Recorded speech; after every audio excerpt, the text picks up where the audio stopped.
for a job well done. I have good news and I have bad news. It hurts my soul, but today will be a bit of a sad day. This is the furthest that I have ever gotten on a knit sweater project. Like, I started spinning in December of 2024 and now it is October of 2025 and I am finally getting the results.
Oh my god, it's official. Artemis is a boy!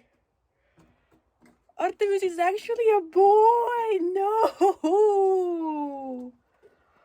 Why? I have to get rid of you now.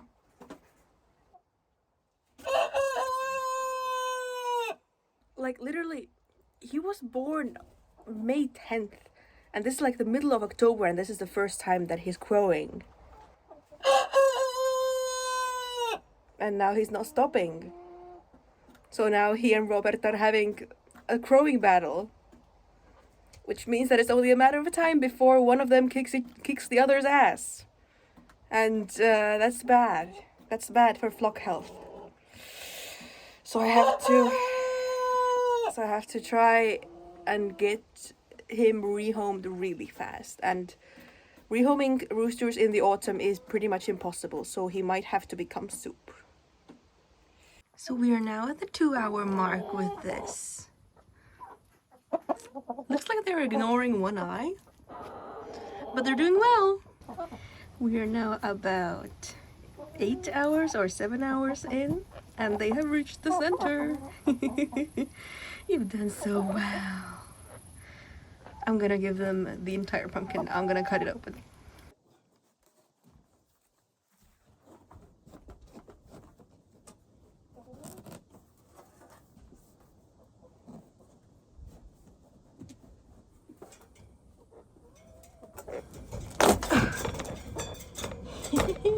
Here's your reward, babies.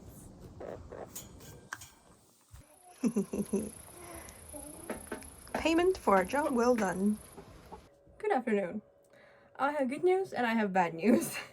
The good news is that I have finally reached the part of the sweater body at this point where it is time to start the sleeves and then connect the sleeves to the armholes that I have made with the cast off parts. I am so happy with it. It looks so cool. I am so happy. I'm so amazed that this is like so from scratch handmade. I'm in love with this sweater so far. Yes. The bad news is that I really messed up the sleeve. And the entire time that I have been making this sleeve, I've been wondering, why is it so like hard? Why is the fabric so like hard and like stiff? I figured it out today. That I forgot to switch from the 4mm needles that I was using for the ribbing to 5mm needles for this part, for the main part of the sleeve. I've done this entire sleeve with 4mm needles, which is why this sleeve is so stiff and like sort of not as loose as I would like it to be. So I have to undo this entire sleeve, basically. Oh,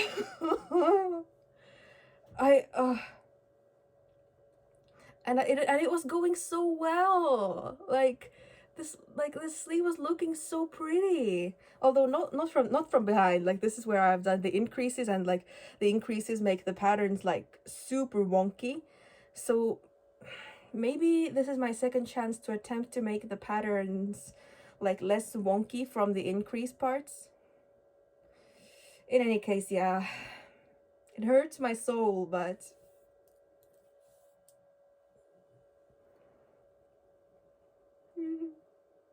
good evening. It is Friday, and I re-dyed my hair yesterday, so it's looking mint.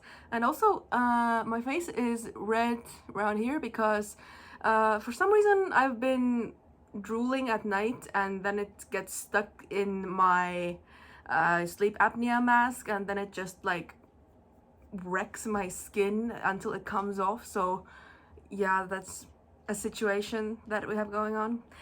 But I have knitting news. I have done a lot of work again with the sleeve, this time in the correct size of needles, and it's finally time to add it to the rest of the sweater. I'm so happy with how fast this is all going. My conundrum is that I have to line up where the overlay parts of the things are, so that these places line up with the sweater. So, oh my goodness, this is like, okay, I'll show you. So I'm guessing that if the body is on these long ones here, then I need to line up these like the armpit holes here, and then try to get this onto the same needles as this. But my conundrum also is that I want to get like the combination of the sleeve and the body on the longer cables. So what I think I'm going to do is I will remove the one needle from the body and put a stopper on the cable that it's on, that the body is on at the moment.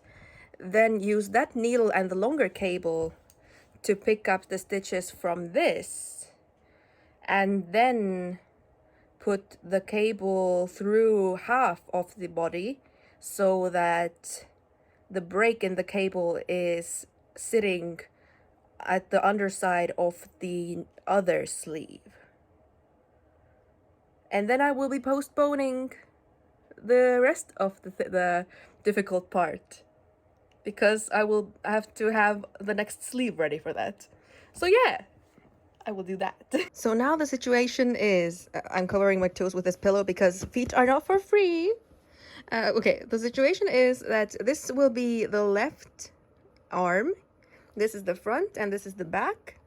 And I have the left arm and the front on the super long cables, which are like 150 centimeters, I think, which is like good for the like around the shoulder part, because the shoulders are quite wide. And and I will have to make still the right arm, the right sleeve, and in order for it to line up nicely with this like armpit hole that like the ones here at this part, I will have to make it so that when when the when for the left arm I finished the round.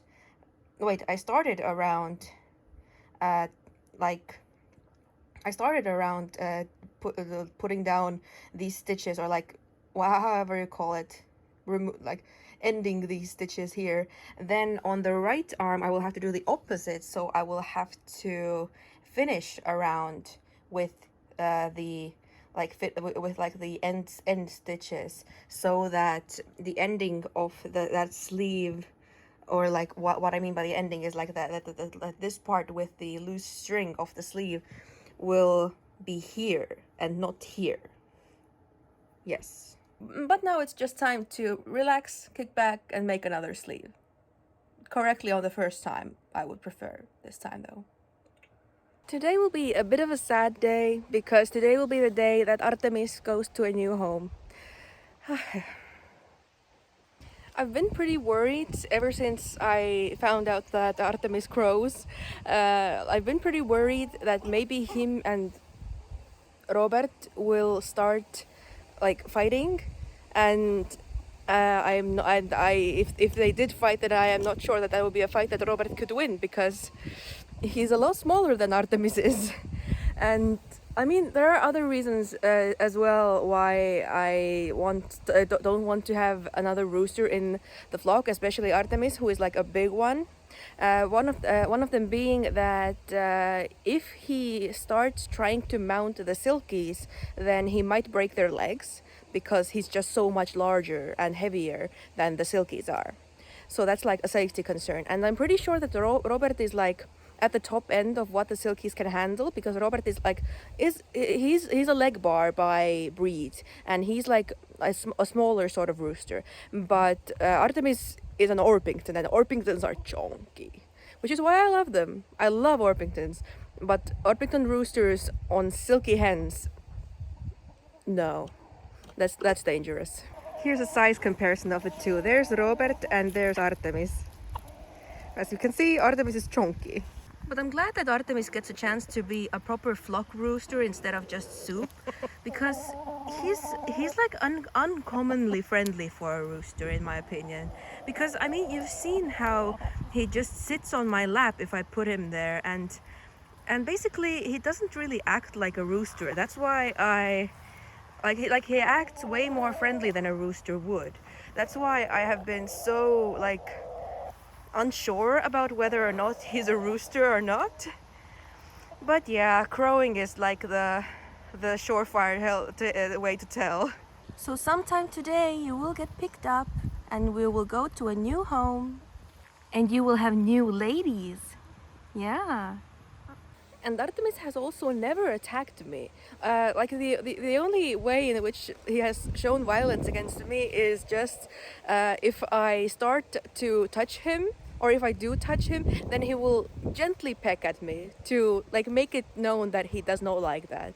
And even that he doesn't do with like full violence and like blood. He's so nice. I love him.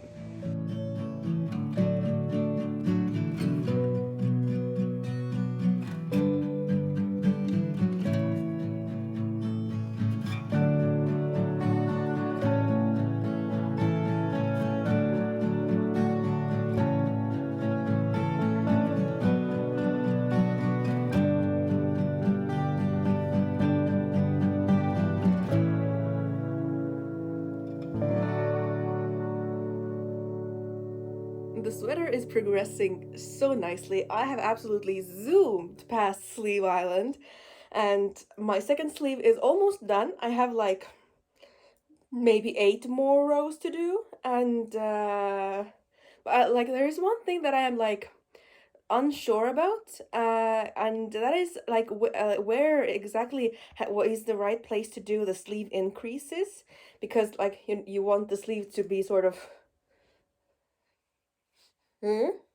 like this. So the sleeve looks like the pattern on the sleeve looks pristine and perfect on the front side, but the increases, which I have marked with the stitch markers here, are looking a little bit like wonky. like I tried two different ways of like placing the increases. One of them is the way that the instructions in the pattern said, which is to do the increases right where like the end of one round is and the beginning of another.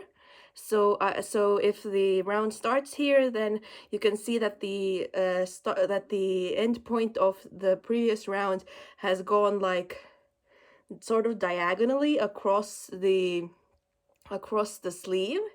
So we have like all the stitch markers showing the increases here, and that is like like it sort of looks okay, but it is also like whoop, it's like really diagonal.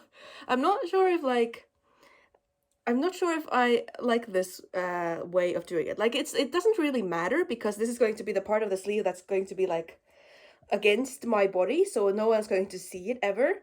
But just I know that it's there. And the other way that I did my first sleeve is a little bit more chaotic. But here I attempted to do the increases in a way that sort of attempt to follow a more like vertical line across the sleeve, like more straight down instead of like loop diagonal. So I don't know which one is the better way of doing it. And I would like your input if you have been like if you've knitted sweaters before with like these sleeve increases, then please tell me how do you like doing the sleeve increases? Because I'm not sure what's the best way of doing it, because this is the furthest that I have ever gotten on a knit sweater project. Like so far I have started I think like 2 or 3 sweaters, like being really optimistic that yes, I will get it done this time, but I always get stuck somewhere on the body and I just put it in a drawer and never pick it up again. So this is a really big achievement for me, even if I never finish the sweater, but I think I will because I'm still very hyper focused on it. But just I'm very proud, and I can't wait to put the other sleeve on the long cable and just start with the yoke and then get a sweater of my own hand spun yarn. Like it's it's so cool. I am so happy with this entire project. Like everything is coming together. Like I started spinning in December of 2024, and now it is October of 2025, and I am finally getting the results of all the work that I've done in spinning and the yarn dyeing and the knitting. Oh, it's so great. It's so great. But yes, I have a couple more rows to do, and then the other sleeve will go on the big needles as well. I've been doing some math again, which is worrying, but because like I have to do the math because while my gauge is on point with like the width, it is definitely not on point with the height of my rows. So now that I have reached the part of the yoke, like from the armpit to the neck, I'm going to have to adjust the like the frequency of like which lines I do the decreases in for the yoke, to get this to like have a normal length yoke, not a ridiculously long yoke, and still and do the decreases in a way that makes sense. And now that I have counted all the rows that are like, I'm not going to get into the details of it because it's pretty convoluted, but I have determined that because this part, like this is the scheme of the yoke and like the pattern of it, it has a lot more rows than I need, but I'd have to do all of the decreases still. and I have counted all the rows that are in the pattern, converted them into the centimeters, and then seen how many centimeters it will do, like how many of my rows it would be in those centimeters. I have determined that my pattern is not long enough. So I have to add to it. Like basically my pattern is too short. Like here you can see the line in the middle, like the dashed line in the pink part, that shows where I start the armpit, like where I connected the sleeves to the rest of the body. And that means that I basically have to get more patterns to add to the top here. So, but I think I'm going to do that later. And for the time being, I'm going to do the decreases as I have calculated, and just see how it's going to look once I reach the top of this pattern. And only then will I like start the process of adding more patterns to it. Good morning. Yesterday I got worried about the yoke part of my sweater and all the decreases because like the pattern that I have drawn up that I want to be on the yoke, like starting from like here and upwards, it's written for a completely like flat knit, and it doesn't include any decreases in it. So like I started to get worried that if I do the decreases just willy-nilly, it's just going to be ugly and like it's going to ruin the main part of the sweater, aka the little moons. So I spent some time and I created a yoke pattern. I haven't colored it in like I have that part, but you can see that I have that I basically tried to replicate the yoke structure widthwise, the way that the drops pattern has it, and adjusted the length so that it is like appropriate for my like row height. So you can see that the pattern that I have drawn here runs out at about here. So, and also I didn't do the white zigzag here because that just didn't work out with the, like with the way that the decreases are. So I kept the moons, which I am very happy about. I really had to adjust the positions of the decreases, so I really hope that the decreases like work out and they like stay flat on my on my shoulders, and it doesn't like sort of wave up and down or bunch up anywhere. So like let's all hope that it goes all right. And then after this, the very last part closer to the neck, I am going to have to come up with new color matches from my stash because as we have discussed, I ran out of pattern. And I'm currently doing the very messy part where the dark green and light green sort of play with each other, and I have put these dangly bits on like at the edges of all the repeats. There are 18 of them, which is a lot. And yes, I am having a good time still. Although I will say that while it was really fun to knit the sleeves because they were so not wide, it is like quite a shock going from knitting sleeves, which knit up so quickly because they're so small, and switch to the entire shoulder width of the entire sweater, because now the rows go so slowly because they're so big. But it's okay. It's okay. I can do it. Good morning.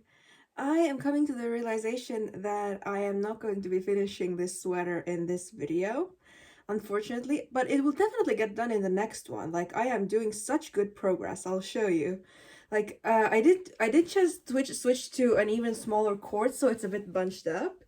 However, look at it. We are going past the shoulders. Like it is going so well, and the moons all match up, and I'm so happy with it. I have I only have a little bit more to go. I colored in the little yoke part of my plan, and I am currently on the first dashed line, and I have so little to go until I reach the part of like the collar that needs to get done in the ribbing. Also, I had never done a folded collar, so that's going to be yet another thing that I learned in making this sweater. But just, it's going so well. I am so happy with this sweater. Unfortunately, in health news, I am not having the best time. That is because I believe that I am just experiencing the October slump, which is something that it is often called in chronic illness spaces, when basically autumn comes and it's October, and somehow the changes in the weather come to just make your chronic illnesses worse. And that's sort of what I believe might be happening to me, because I told you about my long COVID like episodes, like those like weakness episodes of shakiness that I get occasionally, and that I hadn't gotten in like almost a year prior to that first one.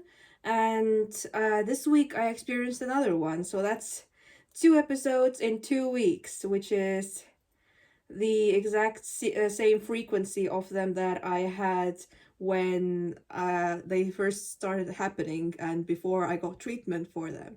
I'm not sure if I even want to like involve doctors in this worsening of symptoms, because like maybe it will go away on its own. Like, even though I have learned not to have too much hope when it comes to my health, because most of the time my health tends to get worse, not better, especially when it comes to chronic illnesses. And I'm like, when you have so as many chronic illnesses as I do, you are very likely to experience something called medical fatigue, which is basically being so tired from just going from doctor to doctor and not receiving any actual care. And yeah, that is kind of what I'm feeling. Oh, the sun is starting to hit you. I have to move the camera. And this worsening of symptoms that started with me catching COVID and developing long COVID, it's made me think more about the state of COVID in the world, of like COVID and the COVID denialism that the world seems to be in at the moment, more than usual. And that is just an extremely depressing time as well, because like the world doesn't seem to follow or be aware of the scientific research that is constantly being done on COVID, and how like and like how bad of an illness it actually is, because it's not just a cold like so many seem to think. Like, it's literally a cardiovascular disease that affects like your organs, your blood vessels, and it can cause organ damage even in asymptomatic cases. And the risks of long COVID as well, like at minimum every 1 in 10 infections causes long COVID, and and the chances of catching long COVID go up with every single infection that you get.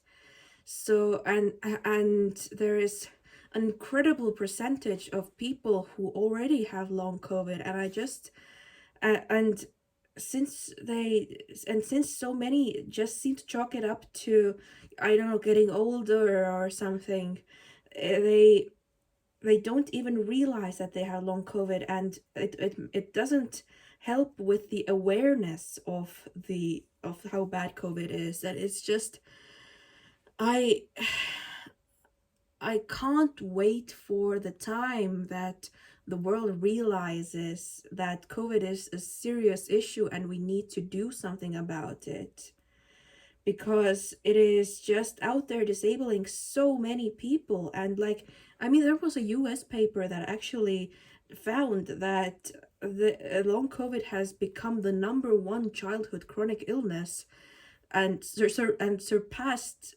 asthma as the first childhood chronic illness, like the most common childhood chronic illness.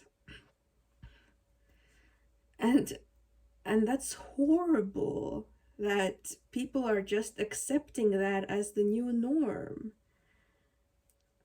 I can only hope that at some point the world will realize that COVID is an issue that needs to be considered. And also I've been thinking about the similarities between the current lack of COVID response and the way that the AIDS epidemic was initially handled, or not handled really, because initially the AIDS epidemic was just completely ignored because of basically prejudice, because of believing that it only affected the LGBTQ community, just like people seem to believe currently that COVID only affects the disabled people. So it's really similar, but like, how do I put this? I have been let down by basically society's lack of COVID response so many times that I am afraid to even have hope. But I am also trying to consider the fact that eventually the AIDS epidemic got the response that it needed to get from the government level, and things got better. Like that started the funding of medical research that has led to so many like good solutions when it comes to AIDS and HIV. And like, the same needs to happen to COVID. We need to have a vaccine that actually neutralizes the virus instead of just preventing like the hospitalizations, because preventing hospitalizations does not prevent long COVID at all. I want to have hope, but at the same time, my hope has been crushed so many times that I am afraid to. So yeah, that's where my mind is at. It's a depressing time, and that's why I am trying really hard to focus on things that I can control, as you do. So I knit.